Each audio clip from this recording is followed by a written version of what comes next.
Band-Aid off because I've retaken this like 10 times now. Essentially, I was having an affair with a man who's married to a Victoria's Secret model.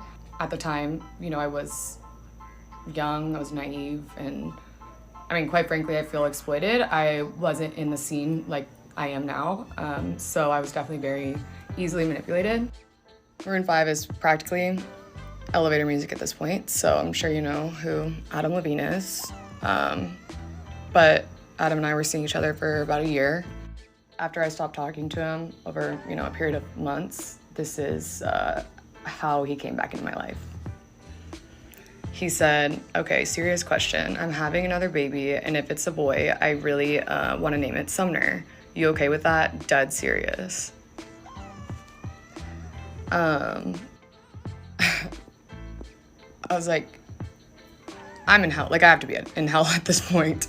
I mean, my morals were unknowingly compromised. I was completely manipulated. I wanted to handle this privately. I never wanted to come forward because obviously I know the implications that come with doing what I do, making money the way I do, and being an Instagram model. So being tied to a story like this, it's like, I know the stereotypes. I had sent some screenshots recklessly to a few friends I thought I trusted, and one of them had attempted to sell to a tabloid. So here I am. I just wanted to make a part 2. I feel like it's obviously necessary. Hindsight is 2020.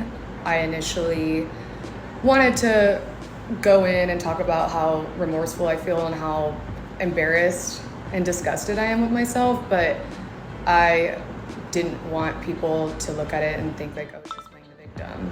But in reality, it had the opposite effect. Something I now realize I didn't touch on enough was the fact that one of my friends had attempted to sell it, which I realized yesterday whenever they reached out to me for comment. And so I was completely frantic.